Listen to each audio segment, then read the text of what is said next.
안녕하세요. 뉴스 속 날씨 유다현입니다. 일본이 발전용 댐으로 가동 중인 댐을 자연 생태계를 회복시키기 위해서 철거하고 있다고 합니다. 일본 구마모토 현에 있는 아라세 댐인데요. 오늘은 아라세 댐 철거가 이루어지기까지의 과정과 우리나라의 댐과 강 정책에 시사하는 바는 무엇인지 알아보는 시간을 마련했습니다. 스튜디오에 환경운동연합 박창재 처장님 나오셨습니다. 안녕하세요. 네, 안녕하세요. 네. 앞서 소개해드린 대로 일본 내에서는 최초로 이 댐 철거가 있었는데요. 이 아라세 댐, 언제 지어졌고 또 어떤 역사를 가지고 있나요?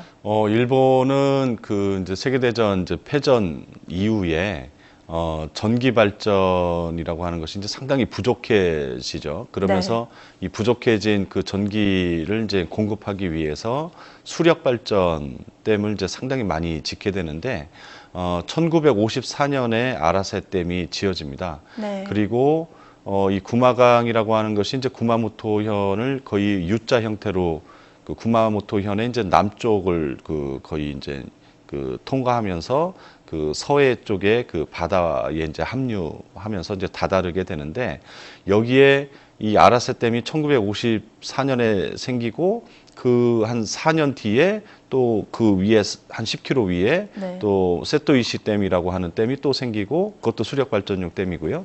그 위로 한 80km 위에 또 이치우사 댐이라고 하는 걸 또 2년 뒤에 또 짓게 되고요. 그것뿐이 아니라 뭐 그 하류 쪽에는 이제 또 뭐 농업용 수 확보를 위해서 뭐 보호를 설치한다거나 이런 것들로 인해서 이 116km 전체 구마강에 댐이 3개가 있고 그다음에 보가 그 2개가 설치가 돼 있을 만큼 댐의 뭐 전성기 시기에 다 지어졌다고 할 수가 있죠. 네. 아무래도 댐이 생긴 지 오래되다 보면 수질도 악화가 될 것 같고요. 또 토사도 오염될 것 같고 한데 아라세 댐이 건설된 이후에 환경에 어떤 안 좋은 일들이 있었나요? 제일 큰 문제는 이 댐이 지어지면 이제 토사라고 하죠. 이제 흙과 네. 모래 이런 것들이 이제 계속 퇴적이 돼버리고 그러다 보니까 이게 이제 댐에 계속 쌓이게 되면서 댐의 수명도 이제 단축되는 문제도 있지만 이것이 결국은 이제 갯벌이나 바다 쪽으로 계속 이 흙과 모래가 이제 공급이 돼야만 네. 갯벌도 진흙 갯벌이 아니라 모래 갯벌로 바뀌면서 더 많은 어떤 산란장이나 생물종 다양성 측면에서도 상당히 이로운 역할을 이제 하게 되는데 이런 걸 운반해 주는 것이 차단되는 게 제일 큰 문제고 또 하나는 홍수 피해를 막을 수 있을 것 같잖아요. 물그릇을 네. 키우는 것이기 때문에 그러나 오히려 홍수 피해를 집중적인 호우에 의한 피해가 더 커질 수 있는 거죠. 그래서 이런 홍수 피해를 상당히 많이 키워왔고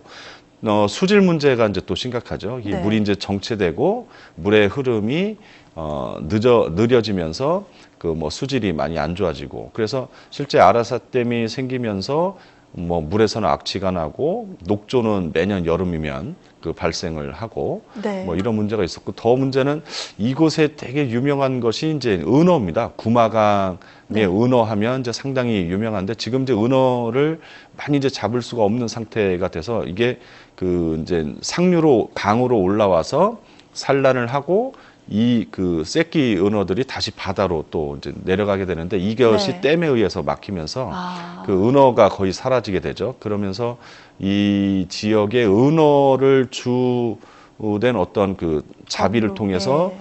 업으로 삼고 있던 분들이 한 2,000명이 넘었었다고 하는데 지금은 고작 2~3명 정도밖에 없는 그래서 네. 마을을 지역을 주민들이 많이 떠났다고 하죠.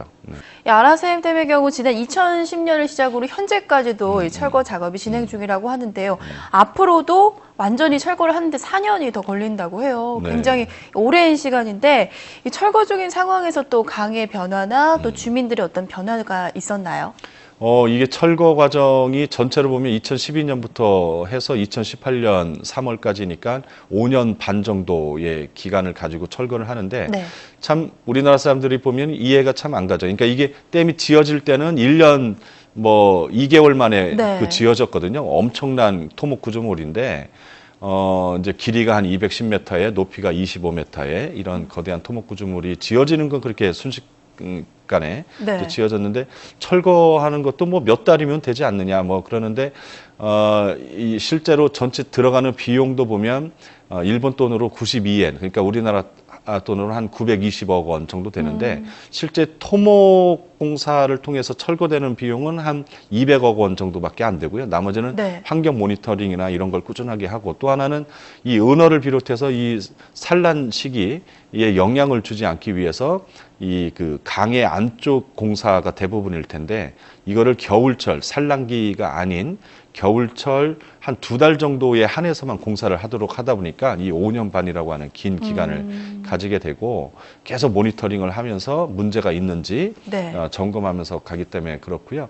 이게 그 댐을 철거하기 전에 한 2년 전부터 또 수문을 열었어요. 네. 그 댐에 이제 하단 배출식이라고 해서 이제 문을 열어서 물을 이제 계속 흘려 보낼 수 있도록 했는데 그러고 나니까 그 강의 수위는 이제 상류에 물이 이제 많이 빠지기 때문에 이제 낮아지긴 했지만 구불구불 흐르는 이제 뭐 여울이라든지 뭐 이런 그 자연스럽게 흐르는 하천이 됐고 은어가 네. 1년 만에 돌아왔죠. 그래서 이 지역 주민들은 정말 뭐 만세를 외칠 정도로 그리고 철거가 지금 일부 진행되고 있는데 네. 상당히 많이 그 자연 생태가 회복되고 있는 그래서 재자연화라고 하는데 이것이 실제 보여지고 있는 생생한 모습들을 이제 주민들은 보고 있죠. 네, 떠나갔던 은어들이 다시 돌아왔다니 참 반가운 소식인데요. 이 댐 철거를 보면서 사실 우리나라에서는 좀 상상조차 하기가 좀 힘든 일인데 우리나라는 이제 댐도 많고 또 앞으로 지을 댐도 더 많은 걸 알고 있습니다. 일본의 댐 철거가 주는 교훈은 어떤 것들이 있을까요? 일단은 우리나라는 이제 뭐 국토 면적에 비해서 댐 밀집도라고 하는데 이게 세계 1위예요. 그만큼 또 통계적으로 보면 한 3.2km 정도 별로 하천을 횡단하는 구조물, 댐을 비롯해서 보나, 뭐 수중보, 사방댐, 뭐 바닥 보호공, 뭐 이런 것들 그 인위적인 인공적인 이런 구조물들에 의해서 하천이 많이 콘크리트로 뒤덮이거나 네. 단절되거나 뭐 제대로 흐르지 못하게 하는 그래서 이걸로 이제 인해서 홍수 피해라든지 수질 오염 이런 것들을 많이 야기하고 있는 상황이고 특히나 그 4대강 사업을 통해서 16개 보라고 얘기는 하지만 실제 댐이거든요. 이 네. 16개 댐에 의해서 지금 뭐 큰빛 이끼벌레라든지 녹조가 뭐 발생한다든지 이런 문제가 심각한데 당장 수문을 여는